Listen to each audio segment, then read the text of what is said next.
updated makeup routine, beginner friendly, step by step. Let's begin.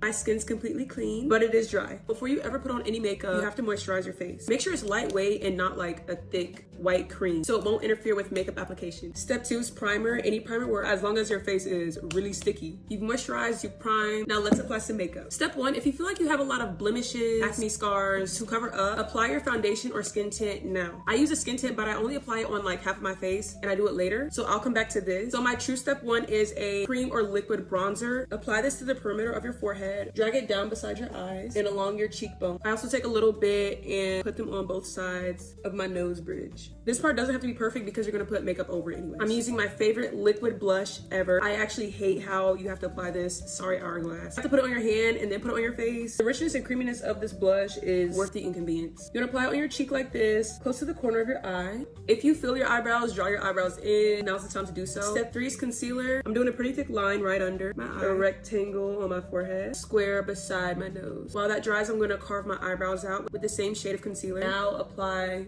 skin tint to the bottom half of my face. As I'm blending my skin tint, I want to do it right under my cheekbone. Blend with a concealer brush. When I blend, I'm dragging the concealer up to my nose and then going all the way out.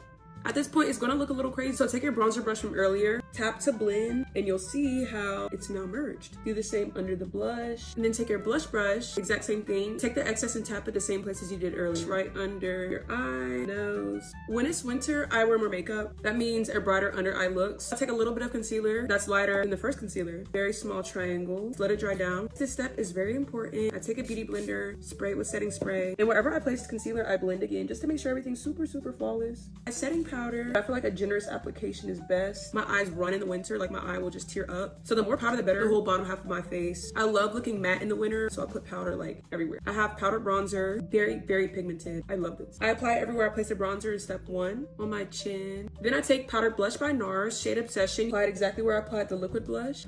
Gorge. Almost done, just gotta do eyes and lips. For eyes, I take this narrow eyeshadow brush. You can honestly use your powdered bronzer. I do have a whole eyeshadow palette, so I'm gonna just use the darkest brown on here. I put some on the narrow brush. I apply it under my waterline to create like a smoky shadow look. And then super easily, you're gonna take the same dark eyeshadow, just put it over your eyelid, crease of your eyelid, and then kind of just flow upwards. Girl, I don't know. Now you want to take a black eyeliner. I typically only wear dark brown liner, but since it's winter, black liner makes your eyes pop. You're just going to do your waterline and then do a baby wing. My wings are pretty uneven, but it's okay. The mascara is going to cover it up. Mascara, top and bottom lashes. Now I'm taking setting spray, a little bit more blush. I have NARS gloss. This lighter pink by Kosas, I just put in the middle only. This Makeup Forever pencil, and I just make sure I line it correctly.